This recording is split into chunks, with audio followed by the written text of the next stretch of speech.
I just paid $1.20 for something my friend paid $15 for. Same thing, same place, same time. The difference? I can read this number.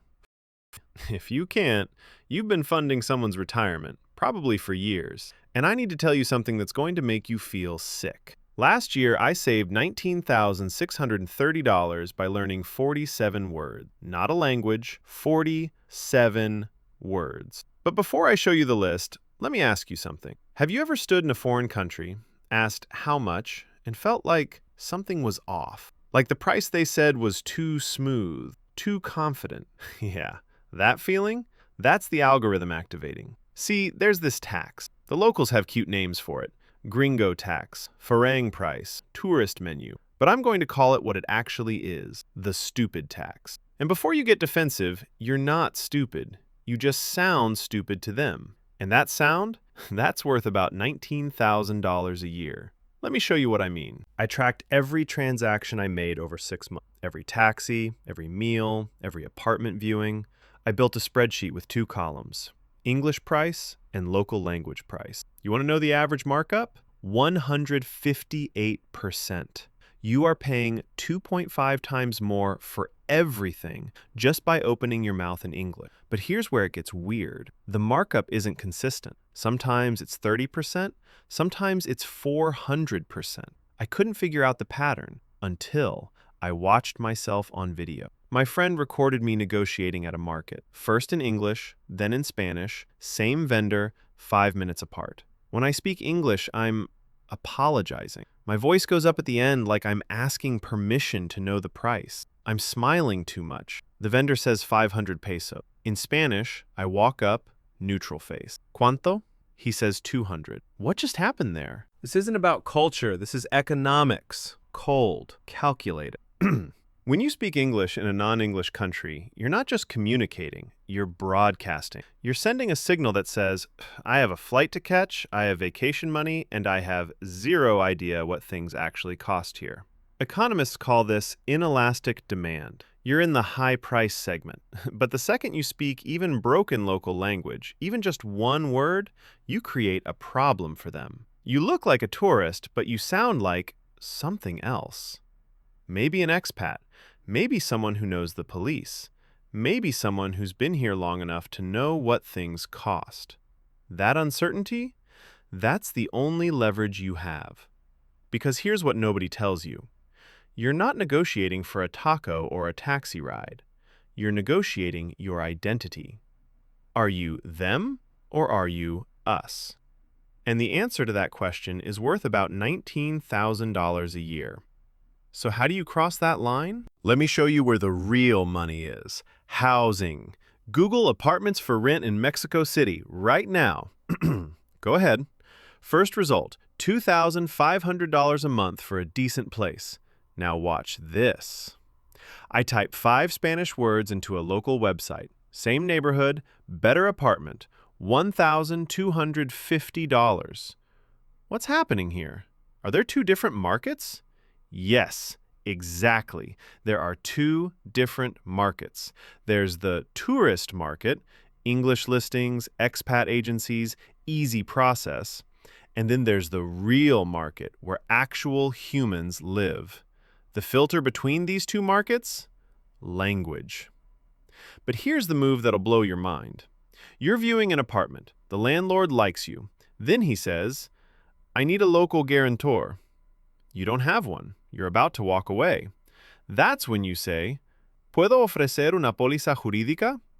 He stops, looks at you different, because you just said the name of the legal insurance bond that foreigners can use instead of a guarantor. That phrase, that exact phrase, means you've done this before. You know the system. You're not fresh. That saved me $15,000 on rent last year. But wait, it gets darker. Take Spain. You own a property, your accountant speaks English, he's helpful, he files your taxes, you pay 24% on your gross income, no deductions. Your French neighbor, same building, same income, pays 19% on net income with deductions. Why? Because in 2025, a court ruling changed the law.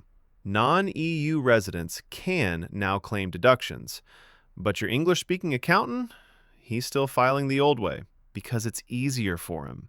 You have to say this exact phrase to unlock your own money. Modelo 210 con deducibilidad de gastos según sentencia del Tribunal Supremo. If you don't say that magic spell, they won't do it. They'll just keep charging you the old rate. How much money is sitting in the Spanish tax system right now because someone didn't know one sentence?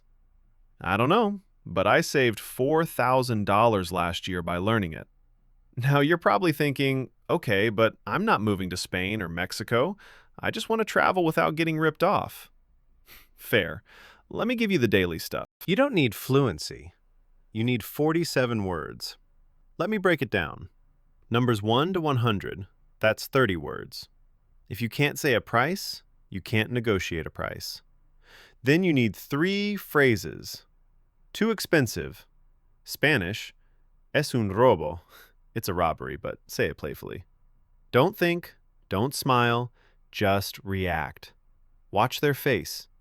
You'll see the exact moment they realize you know. I live here. Spanish, vivo aquí. This phrase recategorizes you instantly. You're not a one-time ATM. You're a potential regular. They can't burn you. What's the lowest? Spanish, es lo menos. This breaks their anchor. They threw out 500 hoping you'd negotiate to 400. You just told them 400 is still inflated. But here's the thing nobody talks about. There are these passwords hidden all over the world. In Italy, I paid €5.50 for a cappuccino. Sitting down. Normal, right? Next day, I watch a local walk into the same shop. He says 2 words, drinks his coffee standing up, pays €1.10, leaves. Same coffee. What were those 2 words? Hold that thought because this pattern is everywhere.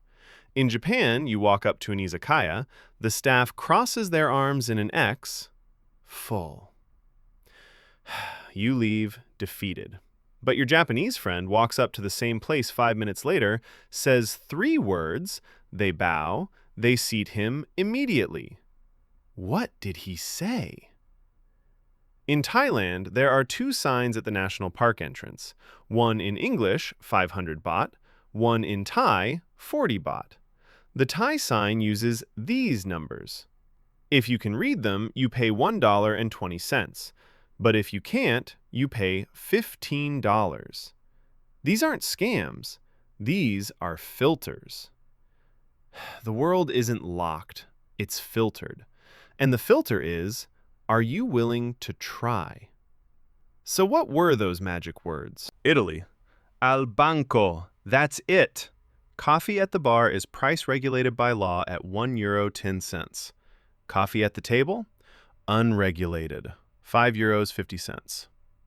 Japan. Futari desu. You also have to slide the door correctly and bow. It's not the words, it's the behavioral password that says, I won't be a loud American who doesn't know chopstick etiquette. Thailand. Learn the Thai numerals, 1, 2, 3, 4. Point at the Thai price. Pay it. These passwords exist because the system is designed to extract maximum value from people who won't put in minimum effort. The effort? 47 words. But okay. I know what you're thinking. This is just tourist stuff. Whatever. I'll overpay for convenience. Let me tell you about the time I got pulled over in Mexico. Cop says my plates are irregular. They're not irregular. He wants 2,000 pesos, cash, right now. Old me? I pay. I'm scared. I don't know the system. I hand it over. New me? I pull out my phone, start recording. I say in Spanish, Dame la infracción. La pagaré en la estación. Give me the ticket. I'll pay at the station. His face changes. Necesito tu nombre y número de placa. I need your name and badge number. He waves me off. It's fine. Go. What just happened? Language isn't just money. Language is a shield. The corrupt cop wants easy money from a scared tourist who doesn't know the system, but you? You just spoke the language of bureaucracy. You became a hard target. That's $100 saved, but more importantly, you didn't feel like a victim. And that feeling? That's the real drug. Now, someone's going to say, this feels exploitative. You're a rich Westerner trying to pay local prices. I need to address this because it bothered me too. Here's the thing. When you pay the tourist price, where does that money go? It doesn't go to the local family. It goes to the tour agency, the expat landlord, the hotel chain. Tourist pricing creates gentrification. Businesses realize they can make more money from tourists than locals, so they stop serving locals. They jack up prices, they push out authentic spots, and replace them with tourist traps. But when you learn the language and pay the local price, you eat at the family restaurant, you shop at the neighborhood market, you rent from the local landlord, not the Airbnb corporation. You're putting money into the actual local economy. And when you try to speak their language, even badly, they smile. Not a customer service smile, a real one. Because you're showing respect. You're saying, I'm not here to be a walking wallet, I'm here to meet you halfway. That's not exploitation. That's respect. Let me give you the math. Time invested, 60 hours of language learning over 6 months. Money saved, $19,630. Hourly rate, $327 per hour. Compare that to the S&P 500. Average annual return, 10%. My language arbitrage return, 32,700% in year one. And here's the insane part. That language skill, it never depreciates. You can use it for the rest of your life. Tax-free, zero maintenance costs. Show me another investment that does that. So here's what I want you to do. Pick one country, just one. Could be next month, could be next year. Learn 30 words, numbers 1 to 100. Too expensive. I live here. Turn on the meter. That's it. Then go use them. Record what price you were quoted in English. Record what you actually paid. Then come back here and tell me in the comments, what city are you going to? I will personally drop the exact 30-word Pareto kit for that country, plus the 7-word walk-away script that works in that specific culture. The tourist trap is a trillion-dollar industry, but it only works if you're willing to be the tourist. The door isn't locked.